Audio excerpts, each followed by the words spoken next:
Let it go, let it go. You only need the light when it's burning low. Let it go, Hello everyone, I'm Jace, and I've been teaching English to Koreans for almost 2 years now. I was told that learning English is so laborious because of the very limited chances they have when practicing it. But here in Cubictalk, 100% guaranteed that you'll be having the unlimited chances of practicing your English through our extensive teacher-made activities. Come, join my class, and you'll be surprised to know that you are capable of something more. English will be as easy as breathing, you'll see. Hello everyone! This time I'll be teaching you on conditionals, or otherwise known as the if clause. Now there are 4 basic types of conditional sentences in the English language, but this time I'll be teaching you 3. The first is the zero conditional. Okay, for zero conditionals, we use this in situations which are always true. For example, in this sentence, if you park your car on double yellow lines, you pay a fine. Now that is true, right? Because whenever you park illegally, now that is illegal, of course you pay a fine.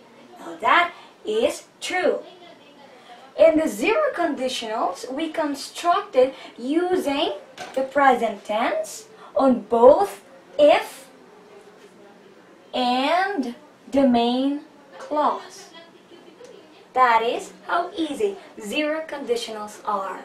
Now we're done with the zero conditional, so let's go to the next one, which is the first conditional.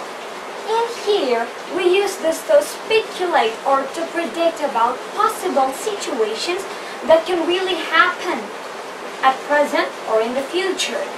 So we are like predicting in here possible situations that can really happen.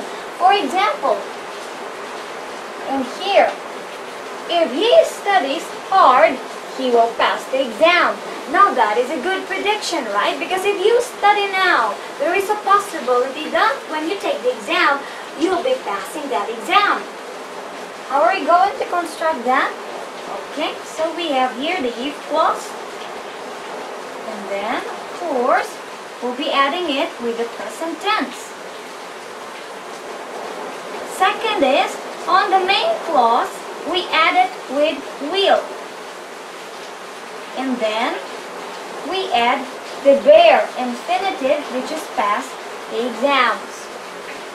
So we're done with the first conditional, so let's go to the last one, the second conditional.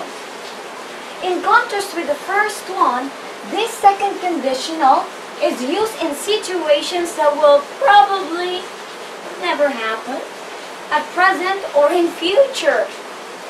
Now the difference between first and second conditional is actually on probability. For the first conditional, it can likely happen or it is realistic. However, the second conditional is unrealistic, but perhaps it can happen. There is a probability or a chance that it will happen. However, like for in this example, if I won $1 million, I would start a business of my own.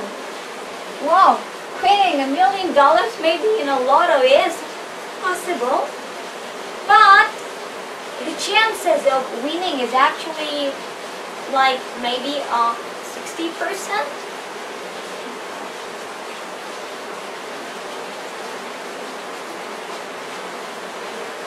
So we're done with the first conditionals. So let's go to the second conditional. In second conditional, this is used in situations wherein probability is actually unlikely or it's not.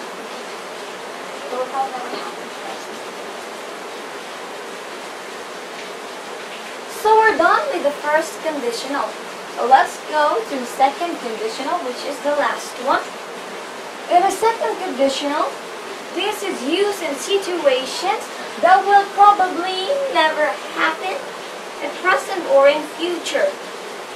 The main difference between first and second conditionals is actually the probability. As you can see, in first conditional, it is like realistic, so it is likely to happen. However, in second conditional, it's so unrealistic. So the probability is like so low. For example, in the sentence, if I won $1 million, I would start a business of my own. Now, winning $1 million in a lottery maybe is, well, the chances are so not that high, but you can win in a lottery for $1 million. However, it's so unrealistic. So, how are we going to construct second conditional sentences? Okay, in here, we have here the if clause. If I won $1 million, but we add it with if. Okay, if and plus the past tense, which is won. And then on the main clause, you add it with would. You know, that is also past tense. And you just add bare infinitive, start. So that is all.